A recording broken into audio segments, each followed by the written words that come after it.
Terumá, capítulo 1. E o Senhor falou a Moisés, dizendo: Fala aos filhos de Israel, que me tragam uma oferta alçada. Rabi Hia, ao chegar a esta porção, citou o versículo: Porque Jacó escolheu para si Cá, Israel é a sua preciosa possessão. Salmo 135, 4. Disse ele: Quão amado deve ser Israel ao Santo, bendito seja ele, visto que os escolheu e desejou unir-se a eles e estar ligado a eles, tornando-os uma nação única em todo o mundo, como está escrito: Quem é semelhante ao teu povo Israel, povo único na terra? 2 Samuel 7, 23. E eles também o escolheram e se ligaram a ele, como está escrito: Jacó escolheu para si Cá. Sim, pois sobre as outras nações ele designou principados e potestades celestiais, mas reservou Israel para a sua porção especial. R. Simeão discursou sobre o texto. Quem é este, Zof, que surge como a manhã, formoso como a lua, claro como o sol e terrível como adornado com estandartes? SS 6:10. Ele disse: As palavras quem e este denotam os dois mundos. O quem, simbolizando a esfera mais sublime, o início incognoscível de todas as coisas, e este, uma esfera inferior, o chamado mundo inferior. E estes dois estão indissoluvelmente ligados. Quando se unem pela primeira vez, este mundo inferior parece como a aurora quando se esforça para brilhar. Quando se aproximam, é tão belo como a lua quando os raios do sol a incidem, e finalmente é como o sol quando sua luz lunar se torna plena. Então é terrível, como se estivesse adornado com estandartes. Sim, poderoso para proteger a todos, dotado do poder do mundo celestial, por meio de Jacó, o completo, que uniu os dois mundos em um só. Ele os uniu no alto e os uniu na terra, e dele surgiram as 12 tribos sagradas, segundo o modelo celestial. Jacó, que era um homem de plenitude, Gênesis 25, 27, trouxe harmonia aos dois mundos, como já foi explicado em outro lugar. Outros homens, porém, que seguem o exemplo de Jacó, casando-se com duas irmãs, apenas revelam a nudez, isto é, desonram o espírito de justiça, tanto no alto quanto na terra, causando antagonismo em ambos os mundos e gerando separação, como está escrito: Nem tomarás mulher a sua irmã, enquanto ela viver, para afligir. Levítico 18, 18. E se alguém apontasse que nem mesmo Jacó escapou dessa inimizade entre esposas, como lemos que Raquel tinha ciúmes de Lia, Gênesis 30:1, então eu responderia: certamente que sim. E como poderia ser diferente? Pois todo o anseio e o desejo mais ardente do mundo inferior, simbolizado por Raquel, é ser, em toda a aparência exterior, semelhante ao mundo superior, simbolizado por Lia, usurpar seus poderes e reinar em seu lugar. Portanto, nem mesmo Jacó conseguiu estabelecer perfeita harmonia entre elas. Outros homens, então, ao se casarem com duas irmãs, causarão apenas inimizade, separação e caos, removendo o véu dos lugares ocultos, tanto em relação ao mundo de cima quanto ao mundo de baixo.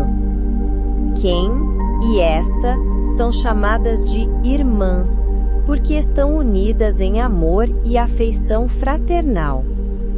Elas também são chamadas de mãe e filha. E aquele que descobrir a nudez delas não encontrará parte no mundo vindouro, nem qualquer lugar na fé. Tahezi, ki Yaakov bachar lo ye, raza ale ila. Kiyun de ashlim, ve'akri Israel, kedin lesiglato, netil kala bechol satrin, venetil leila, venetil letata, veishtalim bechla. Terumá, capítulo 2. R. Simeon prosseguiu: temos uma tradição de que quando o santo, bendito seja ele, criou o mundo, ele gravou, em meio às luzes misteriosas, inefáveis e gloriosas, as letras Yod, Re, Vav, Re, que são em si mesmas a síntese de todos os mundos, tanto acima quanto abaixo. A parte superior foi completada pela influência simbolizada pela letra Yod, representando o ponto primordial supremo que emanou do absolutamente oculto e incognoscível, o misterioso ilimitado, Ein Sof. Desse incognoscível emanou um tênue fio de luz que era ele próprio oculto e invisível, mas que, ainda assim, continha todas as outras luzes, e que recebia vibrações daquilo que não vibra e refletia a luz daquilo que não a difundia. Essa luz tênue, por sua vez, deu origem a outra luz, na qual se divertia e se ocultava. E nessa luz foram tecidas e moldadas 6 impressões que só são conhecidas por essa luz tênue quando ela se esconde e brilha através da outra luz. A luz que emana da luz tênue é poderosa e terrível, e se expande e se torna um mundo que ilumina todos os mundos subsequentes, um mundo oculto e desconhecido, no qual habitam 6 miríades de milhares de poderes e hostes celestiais. Quando todos os mundos foram completados, eles se uniram em um único organismo, simbolizado pela letra Val, igual a 6, quando esta se une ao mundo velado. E este é o significado esotérico das palavras, pois Jacó escolheu Cá para si. Mas quando o Val emerge autossuficiente do Yod, Rei e Re, então Israel alcança sua preciosa possessão. Ou seja, a outros homens não foi concedida permissão para penetrar até o ponto mais elevado, Bina, mas apenas até a posse valiosa, Malkuth, que é um grau inferior. E a partir disso, eles podem ascender mais em intenção, mas não em realização real, como fez Jacó. Terumá, capítulo 3. Red Judah relacionou este texto com o versículo: ó, como grande é a tua bondade, que escondeste para os que te temem, que demonstraste às que confiam em ti perante os filhos dos homens. Salmo 31, 20. Este versículo, disse ele, foi bem exposto pelos companheiros, mas a lâmpada sagrada, R. Simeão, encontrou nele uma das lições esotéricas mais profundas. O grau supremo, conhecido esotericamente como o mundo supremo, é designado Mi, Quem, e o grau inferior, conhecido como o mundo inferior, é designado Ma, o que? Como? E nos foi ensinado que Ma contém uma alusão a Miá, 100, porque todos os graus superiores, quando plenamente realizados, estão subsumidos nele. Por que o mundo inferior é chamado de Mahá? Porque, embora a emergência do supernó se manifeste nesse último dos graus em maior grau do que em qualquer estágio anterior, ele ainda é misterioso. O que vês? O que sabes? Quanto às palavras grande é a tua bondade, estas conotam o fundamento do mundo, como no versículo: grande bondade para com a casa de Israel. Isaías 63:7. Disse aqui que isso está oculto, porque foi guardado como a luz primordial, que é chamada de boa. O versículo continua: que tu fizeste para aqueles que confiam em ti. Sim, pois neste fundamento está a fabricação de tudo, de todo o mundo, das almas e dos espíritos. Esta é a força oculta por trás da criação do céu e da terra, inferiores, e esta é também a força oculta por trás da construção do tabernáculo, que foi erguido à semelhança tanto do mundo superior quanto do mundo inferior. Este é o significado das palavras: que me tomem uma oferta alçada. Duas classes unem como uma só no tabernáculo, que é o emblema dessa união. Terumá, capítulo 4. Certo dia, Rabi Simeão, Rabi Eleazar, Rabi Aba e Rabi José estavam sentados sobre uma árvore em um vale perto do lago de Genezaré. Rabi Simeão disse: como é agradável a sombra destas árvores! Certamente a beleza e a paz deste lugar são dignas de serem coroadas com alguma exposição da Torá. Ele então começou a discursar, dizendo: está escrito: o rei Salomão fez para si uma liteira, a Pirion, de madeira do Líbano. Fez as suas colunas de prata, o seu fundo de ouro, o seu revestimento de púrpura, e o seu interior foi pavimentado com amor pelas filhas de Jerusalém. Cântico dos Cânticos 3, 9, 10.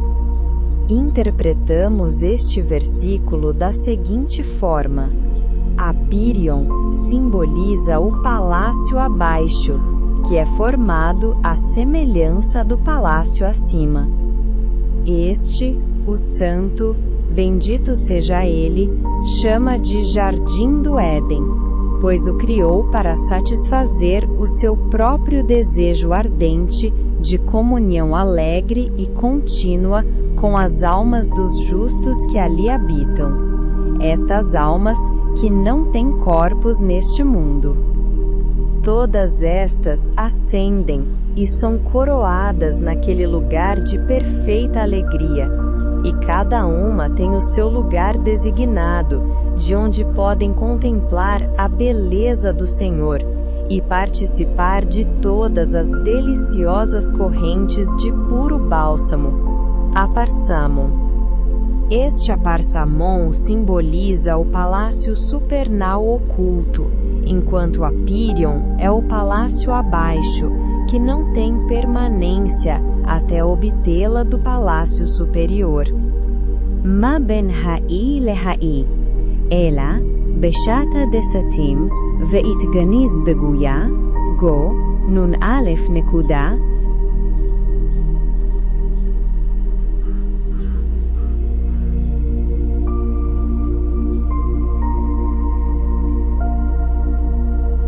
Agora, as correntes deste Aparsamon emanam da esfera celestial, e as almas que não possuem corpos terrenos ascendem para absorver a luz que delas emana e para nela se deleitarem. Quanto às almas que estão vestidas com roupas corporais e revestidas de carne, elas ascendem igualmente e absorvem alimento, mas da luz da esfera Apírion, pois essa é a região que lhes pertence. Tendo feito isso, elas descem novamente. Elas dão e recebem, exalam aromas doces das boas obras que realizaram neste mundo, e absorvem o aroma que foi deixado no jardim, e do qual está escrito: como o aroma do campo que o Senhor abençoou. Gênesis 27:27, sendo o campo o jardim do Éden.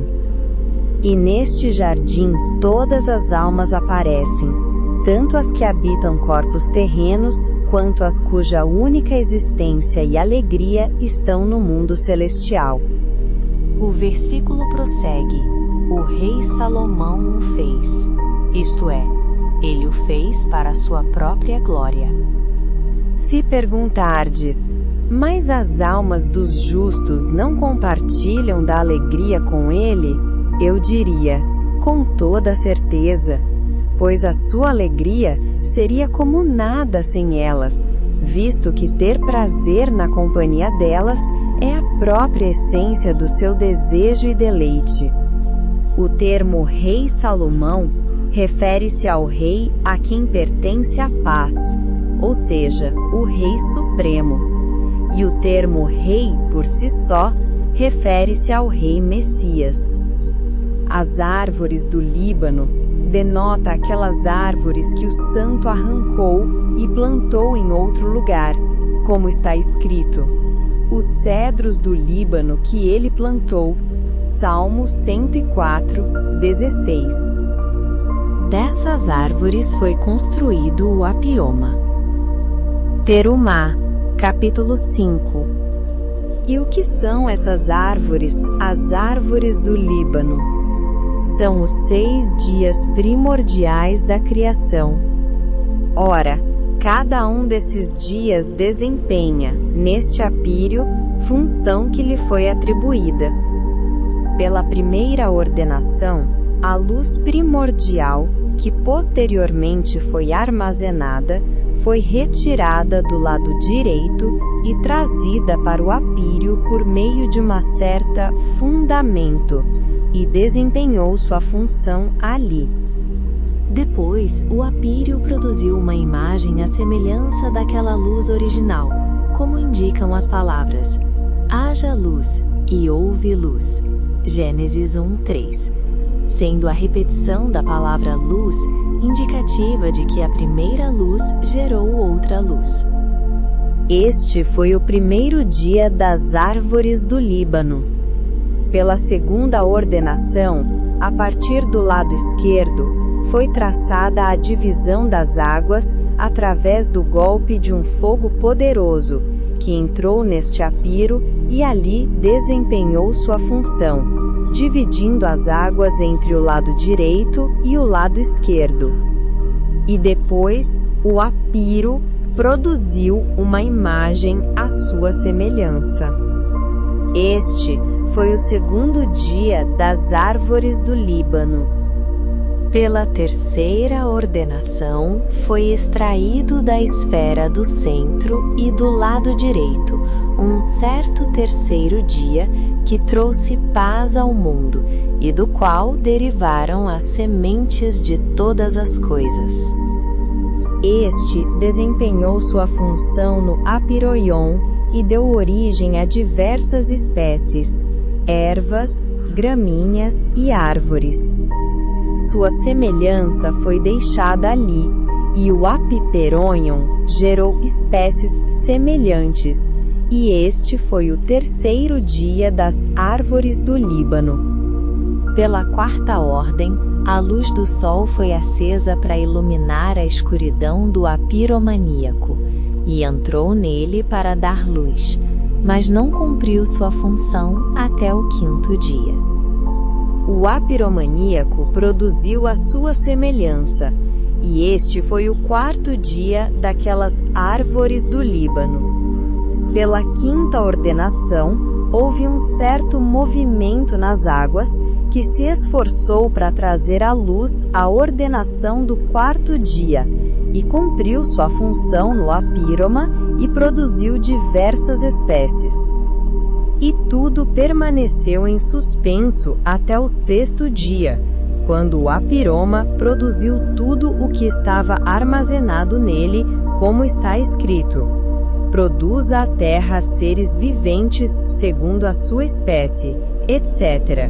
Gênesis 1:24 da manhã. Este foi o 5º dia das árvores do Líbano. A 6ª ordenação foi o dia em que o Apírion se completou, e fora desse 6º dia da criação, ele não pode ter nem completude, nem energia vital. Mas quando esse dia finalmente chegou, o Apírion estava completo, com muitos espíritos, muitas almas, muitas belas virgens por habitar o palácio do rei. Com a conclusão deste dia, os 5 dias anteriores também se completam, e as esferas superior e inferior se unem perfeitamente em amizade, em alegria e em um ardente desejo pela companhia de seu rei. Assim, o Apiron foi santificado com santificações celestiais e coroado com suas coroas, até que finalmente foi exaltado com a coroa do repouso e designado com um nome nobre, um nome de santidade, a saber, Sábado, que prenuncia repouso e paz, a perfeita harmonização de todas as coisas, tanto acima quanto abaixo. Esse é o significado das palavras: o rei Salomão fez para si um apirões das árvores do Líbano. Aquele que é digno deste apírio é digno de todas as coisas, é digno de repousar na paz da sombra do santo, como está escrito: sentei-me à sua sombra com grande prazer. SS 2:3. E agora, enquanto nós mesmos aqui nos sentamos sobre a sombra desta paz, convém-nos observar que realmente permanecemos na sombra do santo, dentro desse apírio, e ali permanecemos para sempre. E devemos coroar este lugar com coroas celestiais, para que as árvores desse apírio sejam induzidas a nos cobrir com uma sombra ainda mais reconfortante. Terumá, capítulo 6. Então, começaram a discorrer sobre assuntos sagrados e celestiais. Rabi Simeão falou primeiro, dizendo: está escrito: eles me tomarão uma oferta alçada, da parte de todos aqueles cujo coração estiver disposto, vocês tomarão a minha oferta. Eles me tomarão. Isso significa que aquele que aspira à piedade e à comunhão com o santo, bendito seja ele, não deve ser negligente ou descuidado em sua devoção, mas deve estar pronto e disposto a trazer sacrifícios de acordo com suas forças, conforme o Senhor Deus te abençoou. Deuteronômio 4:10 da tarde. É verdade que está escrito: vinde, comprai vinho e leite sem dinheiro e sem preço. Isaías 55:1. E isso se refere ao trabalho em favor do santo. Mas isso apenas indica que, enquanto o conhecimento do santo e de sua Torá pode ser adquirido sem preço ou recompensa, a prática de boas obras em nome do céu requer sacrifício e deve ser paga integralmente. Caso contrário, o praticante não é digno de atrair para si o espírito de santidade do alto. No livro de feitiçaria que Asmedá ensinou ao rei Salomão, está escrito que aquele que deseja remover de si o espírito de impureza e subjugá-lo deve estar preparado para pagar, em troca da realização de seus desejos, o que quer que seja exigido. Pois o espírito de impureza tenta o coração do homem com muitos encantos, a fim de nele fazer morada. Mas o espírito de santidade não é assim. Exige um preço alto e um esforço árduo, a purificação de si mesmo e da própria morada, a devoção do coração e da alma, e mesmo assim será uma sorte conquistá-lo e fazê-lo habitar em si. Portanto, é preciso ter cuidado e trilhar firmemente os caminhos e veredas da retidão, sem se desviar nem para a direita nem para a esquerda. Pois, do contrário, mesmo que entre em alguém, logo se afastará, e depois será extremamente difícil trazê-lo de volta. Daí a expressão, que me comprem, laca, também significa comprar. De todo homem, de todo aquele que merece ser chamado de homem, isto é, de todo aquele que vence sua má inclinação. Aquele que o dá de bom grado, de coração, ou seja, aquele de quem o santo se agrada, pois ele, o Senhor, é o próprio coração, como está escrito: o meu coração te disse, Salmo 27,9. A rocha do meu coração, Íbida. 73,21. Assim também aqui: tomai-me uma oferta alçada daquele de quem me agrada, pois só ali se encontra o sacrifício aceitável, e em nenhum outro lugar. E como reconhecer uma pessoa que agrada ao santo e em quem ele reside? Quando observamos que um homem se esforça para servir ao santo com alegria, com seu coração, alma e vontade, então podemos ter certeza de que a Shekinah reside nele. Tal homem é digno de ser bem recompensado por seu ensinamento e companhia. Portanto, os antigos diziam: compra um companheiro, isto é, um mestre, ou por um bom preço, para merecer a presença da Shekinah. Portanto, também é preciso perseguir e correr atrás do pecador e comprá-lo por um bom preço, para que a imundície do pecado seja purificada dele e o espírito de impureza, a emanação do outro lado, seja subjugado.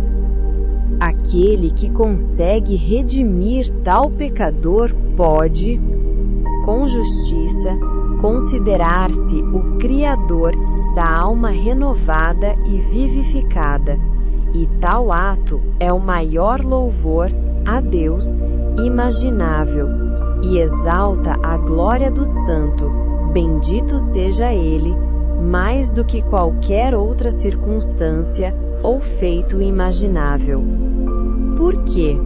Porque, ao converter o pecador da maldade, ele ajuda a subjugar o outro lado. Por isso, disse de Arão: e converteu muitos do pecado, ML 2:6, e daí, a minha aliança com ele foi vida e paz. Ibid 5. Vejam agora, aquele que busca um pecador, o toma pela mão e o induz a abandonar seu mau caminho. Tal pessoa é elevada como nenhuma outra pode ser, sim, com 3 méritos particulares: subjugar o outro lado, magnificar a glória do santo e sustentar, pelo mérito de suas boas obras, o próprio equilíbrio dos mundos, tanto a esfera superior quanto a inferior. respeito de tal homem está escrito: minha aliança foi com ele, vida e paz. Ele será digno de ver os filhos de seus filhos. Ele é digno de desfrutar deste mundo e do mundo vindouro, e nenhum dos senhores do julgamento reterá qualquer poder sobre ele para castigá-lo, seja neste mundo ou no mundo vindouro. Ele passará por 12 portas do firmamento, e ninguém o impedirá. A respeito desse homem está escrito: a sua descendência será poderosa na terra, e bendita será a geração dos retos. A sua justiça permanece para sempre. Aos justos nasce a luz nas trevas. Salmo 112, 2-4. Terumá, capítulo 7. Em uma certa câmara superior, 3 cores ardem em uma única chama.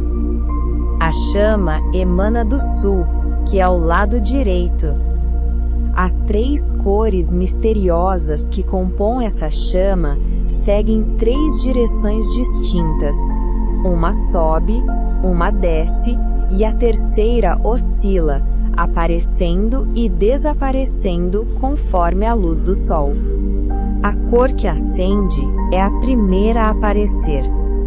É de uma brancura mais deslumbrante do que qualquer outra conhecida. Ela penetra na chama e é um pouco absorvida por ela, embora sem perder sua identidade.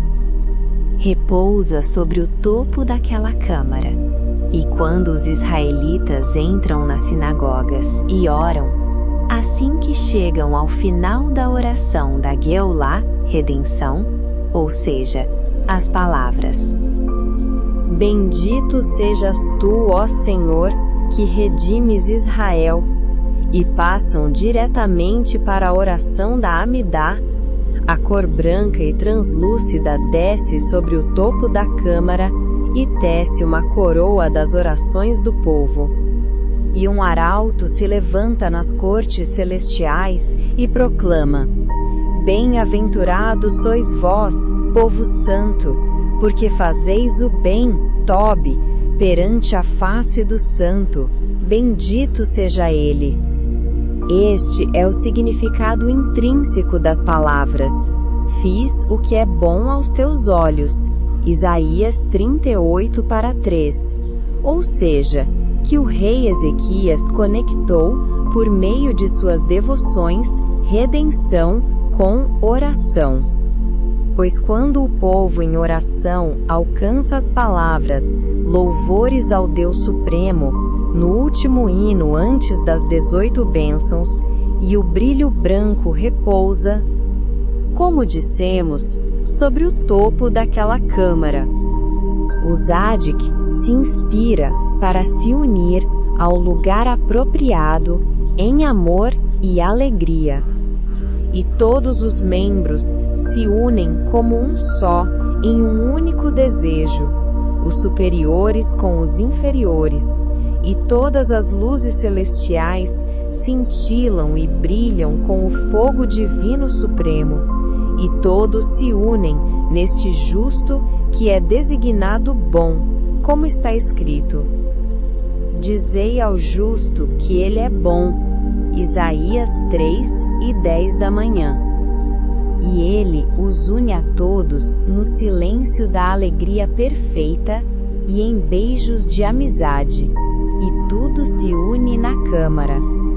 E quando os fiéis chegam à oração, concedei abundante paz, ao final das 18 bênçãos, o rio que sai do Éden presta seu serviço nesta assembleia, e todos devem se despedir do rei. E nenhum ser humano, ou qualquer outra coisa criada, poderá ser encontrada naquela presença, nem poderão ser feitas orações de súplica, mas deve-se inclinar-se sobre a face, fazer orações propiciatórias. Por quê? porque esse é o momento do serviço, e todo ser que habita a terra deve se prostrar diante de seu Senhor, cobrindo o rosto em grande reverência, e deixar sua alma unir-se ao serviço das almas que estão contidas naquela câmara. Então, a cor que desce paira sobre a parte inferior, e outro arauto aparece, semelhante ao primeiro. E ele clama em alta voz: ó seres superiores e inferiores, testemunhem daquele que, ao redimir os pecadores, se torna um criador de almas, que merece ser coroado e é digno de entrar agora na presença do rei e da matrona, porque o rei e a matrona o procuram. Então, duas testemunhas que estão entre os olhos do Senhor, que percorrem toda a terra, Zacarias 4:10 da manhã, e que permanecem atrás do véu, emergem dele e testemunham, dizendo: testemunhamos, de fato, a favor desse homem. Bem-aventurada sua sorte, pois por causa dele seu pai será bendito e lembrado para o bem, porque ele recriam almas na esfera terrena, almas até mesmo de pecadores que haviam sido aprisionados pelo outro lado. Assim, a glória do santo é exaltada em perfeita alegria.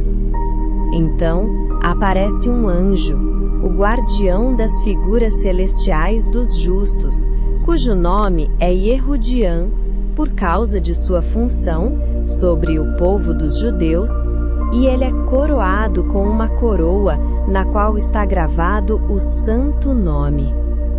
O santo lhe faz um sinal, e ele se aproxima, trazendo a imagem do homem que resgatou as almas dos pecadores, e a coloca diante do rei e da matrona. E eu trago o céu e a terra como testemunhas de que, naquele momento, entregam a ele aquela imagem, pois não há pessoa justa no mundo cuja imagem não esteja gravada no céu sob a autoridade daquele anjo. 70 chaves também lhe são entregues, chaves de todos os tesouros do Senhor. Então o rei abençoa aquela imagem com todas as bênçãos com que abençoou Abraão quando este resgatou as almas dos pecadores. Então o santo, bendito seja ele, dá um sinal a 4 grupos de seres celestiais, que tomam essa imagem e lhe mostram 70 mundos ocultos, dos quais ninguém é digno, exceto aqueles que resgataram as almas dos pecadores. Se os filhos dos homens soubessem e percebessem as recompensas que acompanham os esforços dos justos para salvar os pecadores, certamente correriam atrás deles com o mesmo ardor com que correm atrás da própria vida. O benfeitor de um pobre ganha muitas coisas boas, muitos tesouros celestiais, porque o ajuda a existir, mas nem mesmo ele se compara àquele que se esforça para salvar a alma de um pecador. Pois este último provoca a quebra do poder do outro lado, dos outros deuses. Ele é a causa da exaltação do santo em seu trono de glória. Ele dá ao pecador uma nova alma. Feliz, de fato, é a sua sorte. A segunda cor, que é ao mesmo tempo oculta e revelada, aparece em toda a sua glória no momento em que os israelitas chegam a Kedushá, Sanctus, da ordem da oração, pois é a santificação que os filhos de Israel pronunciam, além daquelas proferidas pelos anjos celestiais, seus associados. Essa cor se manifesta durante todo o tempo em que Israel pronuncia essa santificação, a fim de se defender dos anjos, que, de outra forma, os notariam e invocariam sobre eles o castigo divino. Então aparece um arauto e proclama em alta voz: Vós que estáis acima, e vós que estáis abaixo, removei todos os que se ensoberbecem por causa do seu conhecimento. Pois nos é ensinado que o homem deve ser humilde neste mundo em relação ao seu conhecimento da Torá. Somente no mundo vindouro é permitido o orgulho do conhecimento. Nesta Kedushá, devemos estar vigilantes e guardar nosso conhecimento em segredo entre nós, do que naquelas que proferimos na companhia dos anjos. Em delas, louvamos esses mesmos anjos, e por isso eles nos permitem passar pelos portões superiores. Também a recitamos na língua sagrada, hebraico. Por essa razão, também, eles nos permitem passar pelos portões celestiais. E por meio da próxima santificação, entramos em portões ainda mais elevados. Poder-se-ia dizer que enganamos os anjos ao louvá-los dessa forma. Mas esse engano é permitido, pois os anjos celestiais são mais santos do que nós e são capazes de obter e absorver maiores quantidades de santidade.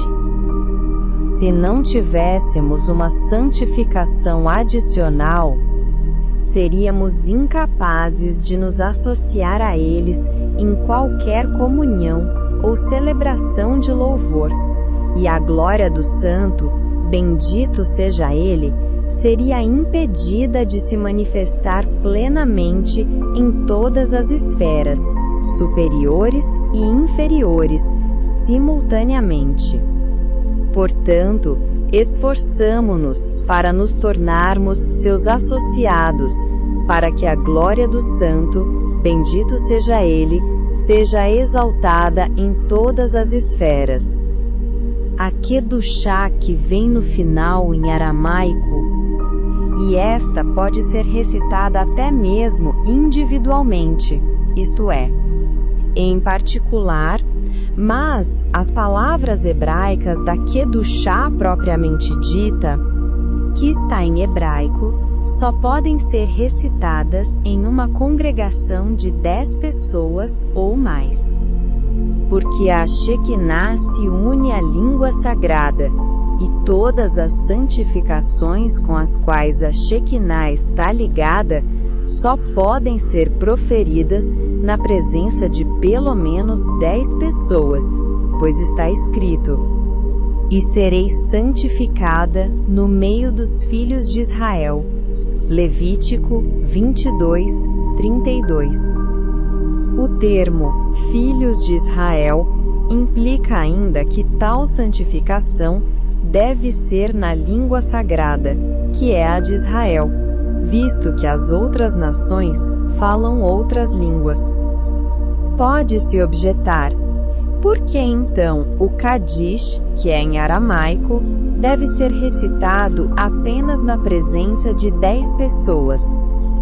A resposta é que a santificação expressa no Kadish é diferente da santificação da repetição tripla do Santo, Santo, Santo, pois esta oração, o Kadish, ascende a todos os lados e a todas as esferas, tanto acima quanto abaixo e a todos os lados da fé, e quebra muros de ferro e selos pesados e todas as cascas defesas do mal, de modo que, por seus méritos, a glória do Santo, bendita seja Ele, é mais grandemente exaltada do que por meio de qualquer outra oração, porque faz com que o poder do outro lado diminua e seu império decaia. Portanto, deve-se dizer em aramaico, que é a língua do outro lado, e responder em voz alta e com espírito firme: Amém, bendito seja o seu grande nome, para que o poder do outro lado seja subjugado e o santo seja exaltado em sua glória acima de todas as coisas. E quando o poder do outro lado é assim vencido e quebrado pelo poder da santidade expressa no Cádiz, então o santo é exaltado em glória e se lembra de seus filhos e de seu nome. Portanto, por causa de sua exaltação, esta oração deve ser recitada na presença de 10 pessoas. Bendito seja para sempre o povo santo, a quem o santo deu a sagrada Torá, para que, com a ajuda dela, se tornassem dignos do mundo vindouro. Então, Rabi Simeão voltou-se para os companheiros e disse: Vós sois dignos do mundo vindouro. Portanto, já que começamos a discorrer sobre assuntos relacionados à coroa do Reino Supremo, continuarei a falar em vosso nome a respeito do mesmo tema, e o santo certamente vos recompensará na esfera desse reino. E o sopro de vossas bocas ascenderá aos céus, como se vós mesmos tivesseis inspirado estas palavras. Terumá, capítulo 8. Então ele continuou, dizendo: E esta é a oferenda que deles recebereis: ouro, prata e bronze.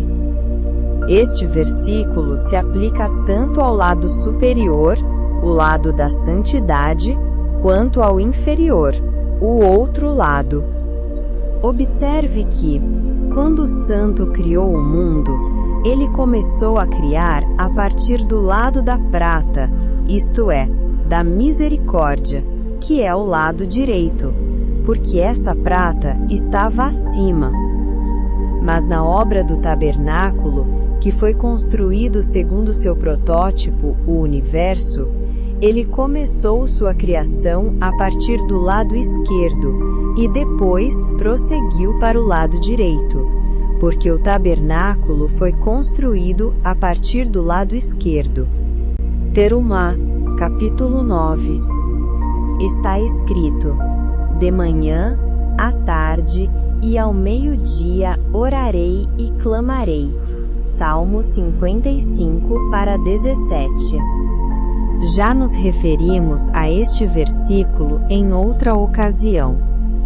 Ele fala de 3 épocas para a oração, e os companheiros interpretaram o significado desses 3 momentos da seguinte maneira: a tarde é o espelho sem brilho, a manhã, o espelho radiante, enquanto o meio-dia simboliza um lugar que deveria ser chamado de escuridão, pois se aproxima da tarde, embora seja designado pelo seu oposto, por uma certa elegância de linguagem. Assim como, ocasionalmente, o preto é chamado de branco, enquanto às vezes o branco é chamado de preto. Lemos, por exemplo, sobre a esposa de Moisés que ela era negra, Números 12:1. E Israel é comparado aos etíopes, Amós 9:7. A oração da noite não é obrigatória e não tem horário fixo, pois a noite é influenciada pelo outro lado, que é escuro e reina durante a noite. Os membros e as partes gordurosas dos sacrifícios costumavam ser queimados no altar à noite, e a partir desse momento, vários grupos de demônios que emergem e dominam durante a noite recebem seu alimento. Pode-se dizer, não nos foi ensinado que os mensageiros do outro lado, do espírito da impureza, não tinham, por direito, poder na Terra Santa, e que, portanto, se os israelitas os incitassem dessa forma, não estariam fazendo algo proibido? A resposta seria que a fumaça daquelas regiões costumava ascender, não como a fumaça de outros sacrifícios, que ascendia em linha reta para o céu. Pois esses vapores subiam e se dispersavam em uma caverna no norte, onde habitam todas as hostes de espíritos malignos. E quando a fumaça subia, como dissemos, flutuando em linha reta em direção àquele lugar, todos esses seres malévolos se alimentavam dela, e assim permaneciam onde estavam, sem se dispersar por toda a terra. Um espírito maligno em particular foi designado para governar os demais naquela caverna ao norte. Seu nome era Cinegória, e quando a fumaça começava a subir tortuosamente e a se aproximar, ele e 60.000 miríades de outros espíritos subiam para encontrá-la e se alimentar dela. Eles permaneciam dentro de sua caverna e então passavam pela porta chamada Keri, literalmente impureza. É a essa porta que há uma alusão nas palavras: se andardes contumazmente em Keri para comigo, então eu também andarei contumazmente para convosco. Levítico 27, 24, 25. Isto é, a ira e a raiva que emanam daquela porta chamada Keri recairão sobre aqueles que andam contumazmente. Esses são os espíritos que vagam à noite. Quando as almas dos justos emergem da terra para os espaços superiores, a fim de ascenderem aos céus, esses mesmos espíritos também aparecem e contendem com elas, para impedi-las de alcançar e entrar em sua morada celestial e repouso.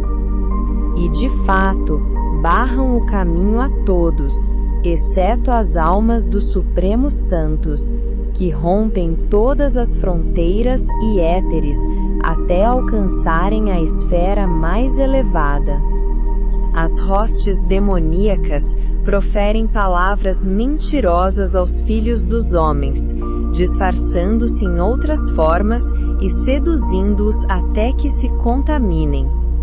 Mas, na época em que os membros e a gordura das oferendas eram queimados, a fumaça lhes proporcionava uma refeição completa, condizente com sua posição, e, ocupados com isso, esqueceram-se de sair e percorrer a Terra Santa. Ora, como já disse, a oração da noite não é obrigatória, porque essas hordas de demônios participam do domínio da noite, e somente Jacó foi capaz de pôr fim a isso. Contudo, embora a oração da noite não seja legalmente obrigatória, ela exerce uma influência protetora contra os terrores da noite, contra o temor do Gehenna, pois à noite os ímpios recebem um castigo dobrado em relação ao que lhes é imposto durante o dia. Portanto, os israelitas introduzem a oração da noite nos dias de semana com os versículos: Ele é misericordioso, perdoa a iniquidade e não destrói. Muitas vezes desvia a sua ira e não desperta toda a sua fúria. Salmo 78 para 28. Isso é recitado por causa do temor do Gehenna. Mas no sábado, quando não há temor do castigo do Gehenna nem de qualquer julgamento, não se deve recitar esses versículos para não despertar os espíritos malignos, fazendo com que apareçam e se tornem ativos. Para combater o medo do acusador e caluniador de almas, concluímos a oração Hashkibeno, faze-nos, ó Senhor, repousar em paz, com as palavras: Bendito sejas tu, ó Senhor, que guardas o teu povo Israel para sempre. Amém. para combater o medo dos muitos demônios e acusadores que estão presentes na noite e têm poder para prejudicar qualquer um que saia de casa nesse horário, dizemos: guarda a nossa saída e a nossa entrada, para a vida e para a paz. Temendo todas essas coisas, entregamos em confiança nossos corpos, almas e espíritos ao céu, ao Reino Supremo que tem domínio sobre todos eles. Por isso, recitamos todas as noites as orações da noite, realizando tudo isso para neutralizar as influências misteriosas dos espíritos malignos, agora que não há mais sacrifícios para mantê-los afastados. À meia-noite, quando o vento norte desperta, ele açoita todas as moradas daqueles espíritos malévolos, partindo em duas uma gigantesca e poderosa rocha, a fortaleza do outro lado, e se espalha por toda parte, tanto acima quanto abaixo. E todos os demônios malignos retornam aos seus lugares, pois seu poder é então quebrado, e eles não têm influência. Então o santo, bendito seja ele, entra no jardim do Éden para ter alegre comunhão com os justos, como já foi relatado. Quando a manhã chega, a luz da lâmpada que governa as horas da meia-noite se esconde diante da luz do dia. A manhã agora reina absoluta, e o reinado da noite chegou ao fim. Esta é a manhã da luz primordial, a manhã que derrama benefícios por todos os mundos. Dela, todos os seres celestiais e terrestres se nutrem. Ela irriga o jardim com orvalho celestial. Ela guarda todo o universo. Eis um mistério que é confiado àqueles que conhecem as medidas das coisas espirituais. Quem tiver de partir em viagem pela manhã, deve levantar-se ao romper do dia e, num certo momento especialmente ordenado, voltar-se e olhar para o leste. Verá então uma espécie de letras que irrompem da superfície do céu, algumas ascendentes e outras descendentes. Estas emanam das mesmas letras com que os céus e a terra foram criados. Se o observador estiver ciente do mistério das letras que formam o místico nome sagrado de 42 letras, e se nesta hora ele se lembrar delas com devoção e coração amoroso, então contemplará no céu luminoso 6 iodes, 3 à direita e 3 à esquerda. Também 3 vaus, que ascendem, descem e brilham no firmamento. Este é o número de letras iniciais das palavras da bênção sacerdotal. Ele deverá então fazer suas orações matinais e partir em sua jornada, pois, em verdade, a própria Shequina vai à sua frente. Feliz é a sua sorte. Ao amanhecer, surge um pilar misterioso no sul, naquela porção do firmamento sob a qual se estende o jardim do Éden. Este pilar é diferente daquele que se encontra no centro do jardim. O pilar erguido no sul resplandece com o brilho de 3 cores, entrelaçadas em um tom púrpura. Nesse pilar há um ramo, no qual pousam 3 pássaros, entoando hinos de louvor. Terumá, capítulo 10. Começa: Aleluia! Louvai, ó servos do Senhor! Louvai o nome do Senhor! O segundo então retoma o cântico: Bendito seja o nome do Senhor, desde agora e para sempre. Em seguida, o terceiro canta: desde o nascer do sol até o seu ocaso, seja louvado o nome do Senhor. Salmo 113, 1-3. Então, um arauto proclama: preparem-se, ó santos celestiais, que cantam louvores ao seu Senhor. Preparem-se para o louvor do dia, quando o dia se separa da noite. Feliz é a sorte daquele que se levanta pela manhã, louvado pela Torá, que o absorveu durante as vigílias da noite. Então, chega a hora da oração da manhã. Está escrito: palavra de Dumá. Ele me chama de Seir. Vigia, que há da noite. Vigia, que há da noite.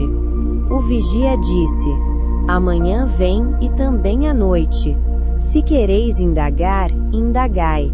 Voltai, vinde. Isaías 9:11 da noite. Este versículo foi interpretado em referência ao exílio de Israel em Seir, isto é, Edom igual a Roma. Israel diz ao santo: vigia, que há da noite, querendo dizer, o que será de nós neste exílio, que é como a escuridão da noite. Diz o vigia, isto é, o santo: amanhã chegou uma vez, no exílio egípcio, quando fiz resplandecer a minha luz para vós, quando vos libertei, quando vos ordenei para o meu serviço, quando vos dei a Torá, para que alcançasseis a vida eterna, mas vós abandonastes a minha Torá, e portanto, chegou também a noite deste exílio presente. Se consultardes o livro do Senhor, Ibide 34:16, e nele lerdes, encontrareis ali a razão e a causa do vosso exílio e os meios de redenção.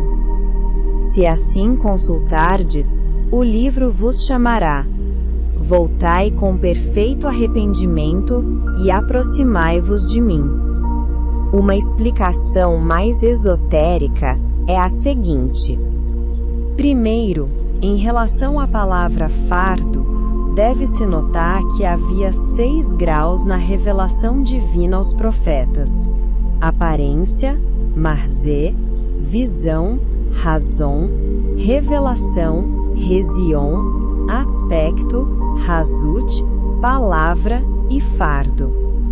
Os 5 primeiros aspectos são todos semelhantes à visão de quem contempla o reflexo da luz por trás de uma parede, e alguns deles são como a visão de quem vê a luz do sol através de uma lanterna.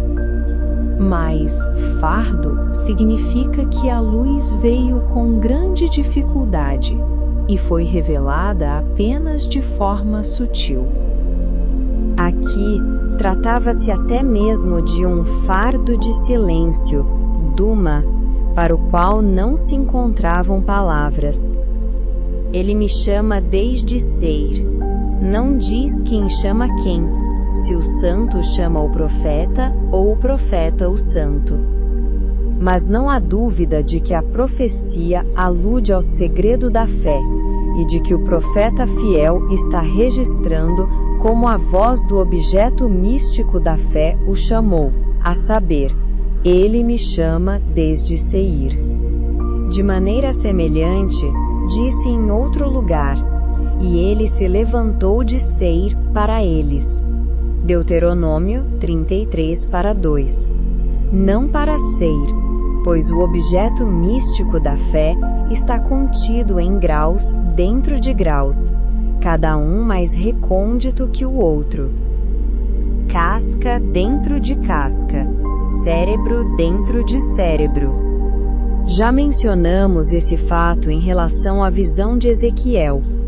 Um redemoinho vinha do norte, uma grande nuvem, com fogo que se envolvia em si mesmo e um resplendor ao redor dela, e do meio dela saía algo como o brilho do âmbar, do meio do fogo. E do meio dela, saiu a semelhança de 4 seres viventes. Ezequiel 1:3-5. Graus dentro de graus, como já dissemos.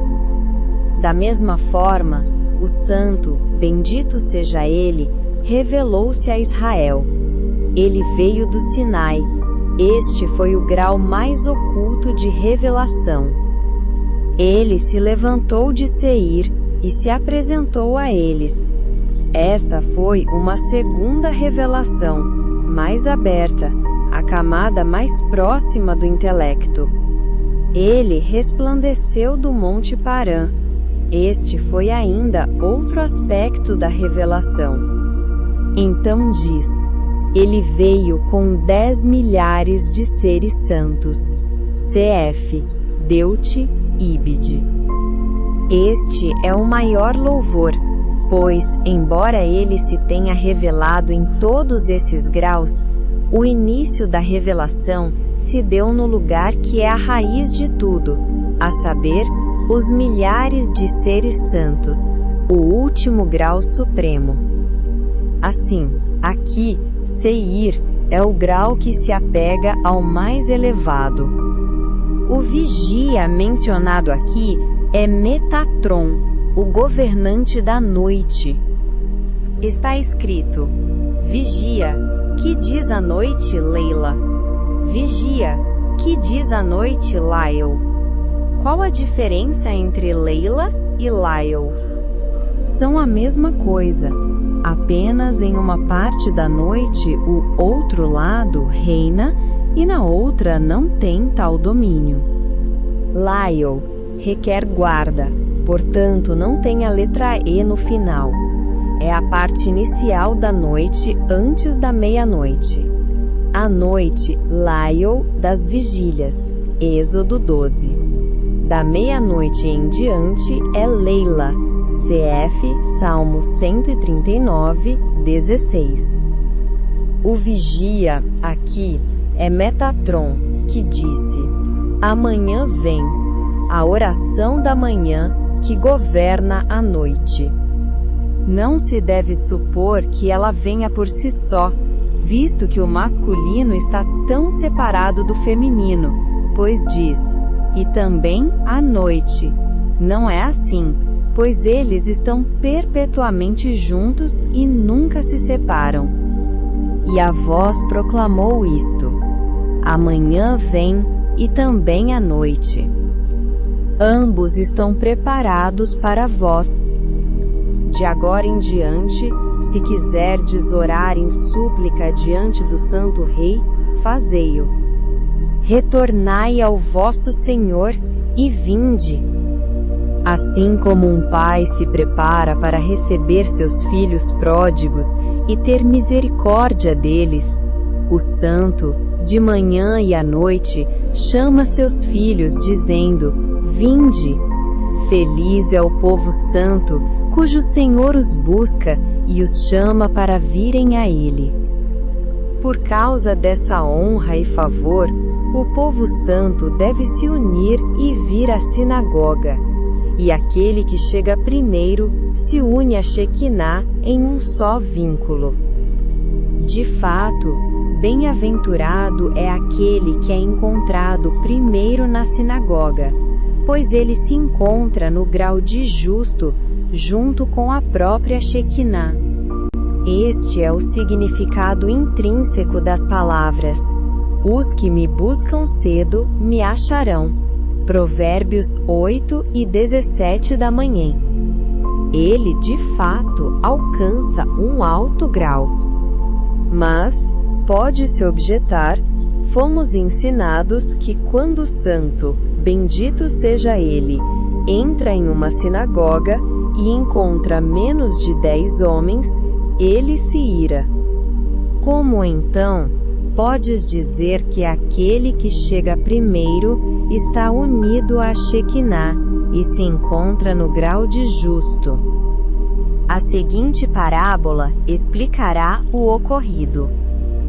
um rei ordenou aos cidadãos de sua capital que se reunissem com ele em determinado local e horário.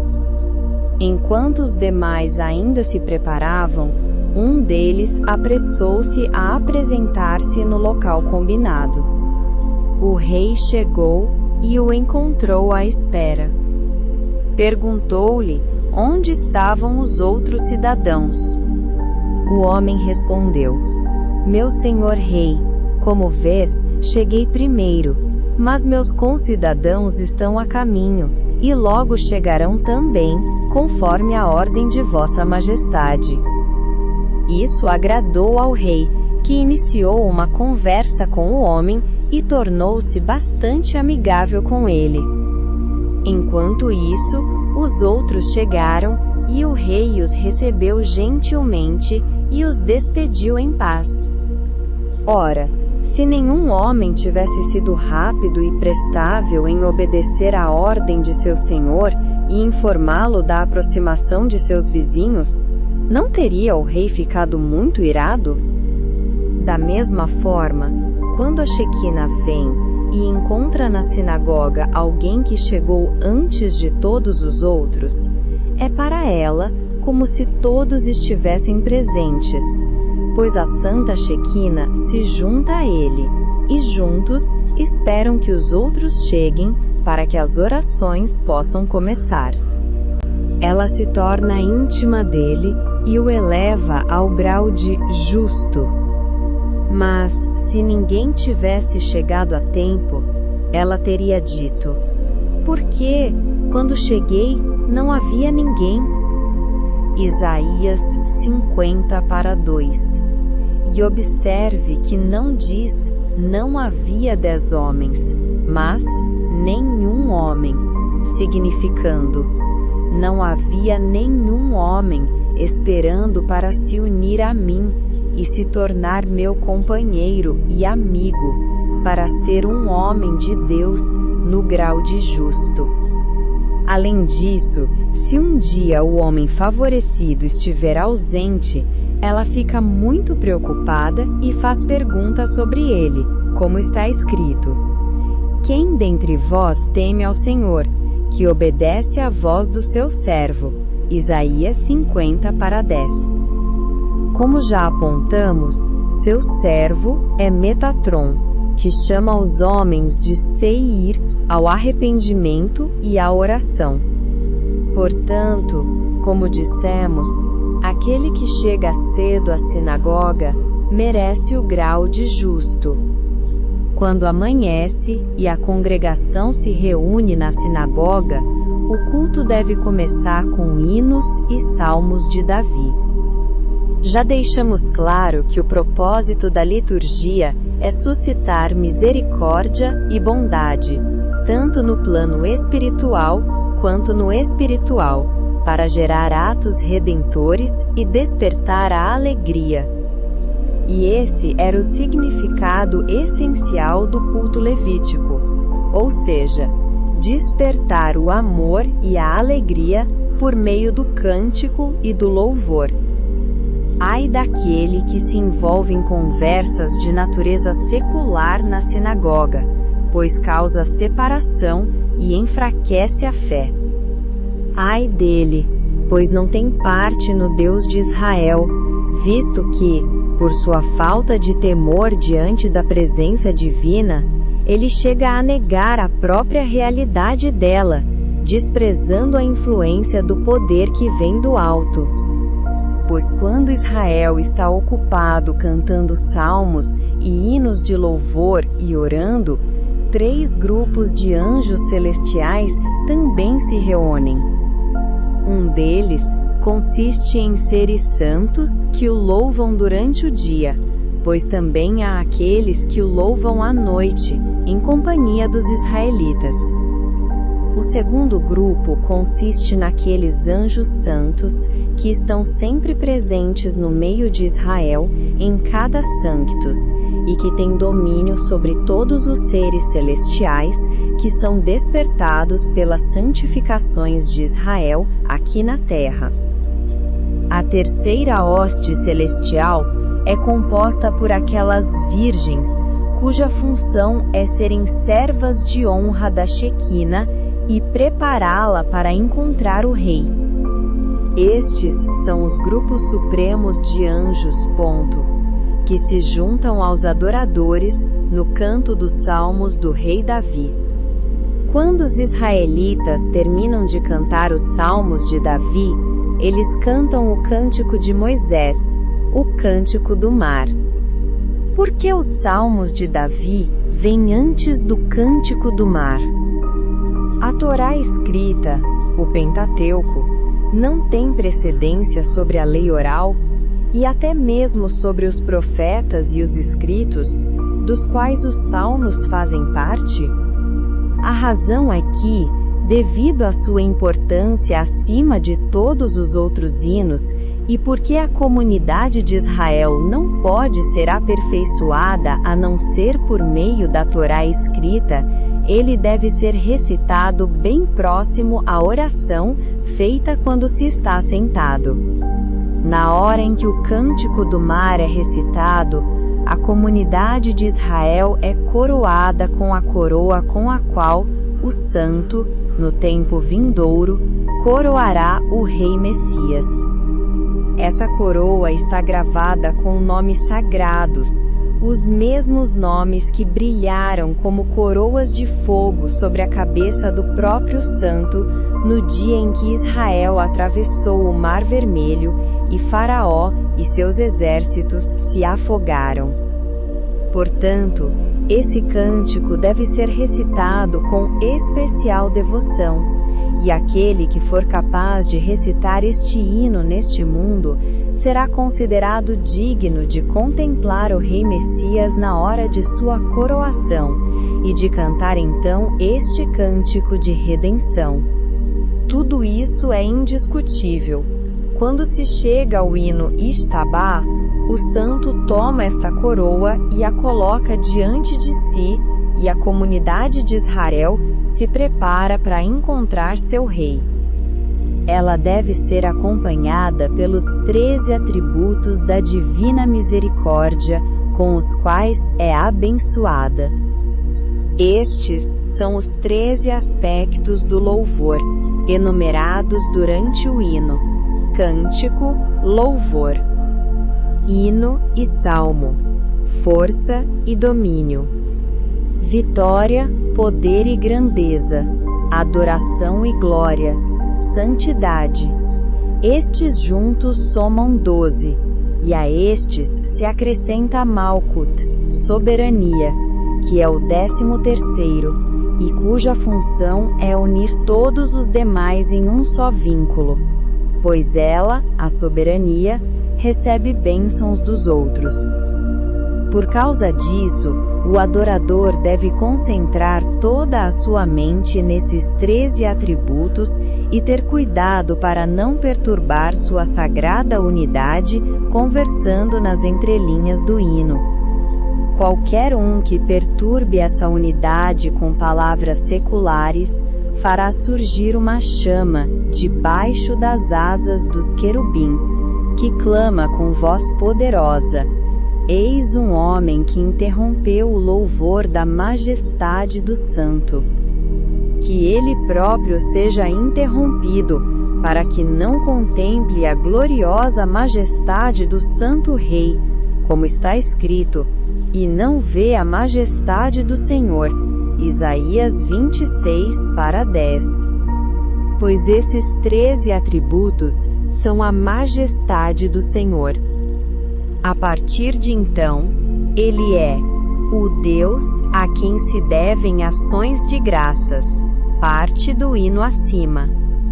Ele é o Rei Supremo, a quem pertence a paz perfeita, pois todos esses louvores vêm da comunidade de Israel aqui embaixo, um cântico dos cânticos, dirigido a Salomão, Shelomon, ou seja, ao rei a quem pertence a paz, Shalom. Em seguida, vem a bênção Ioser. Bendito sejas tu, que formas a luz e crias todas as coisas. As letras iniciais das palavras de um verso contêm as 22 letras do alfabeto. As letras minúsculas, isto é, pois existem letras grandes e minúsculas, das quais as pequenas representam a atividade divina no mundo inferior e as grandes, o mundo vindouro.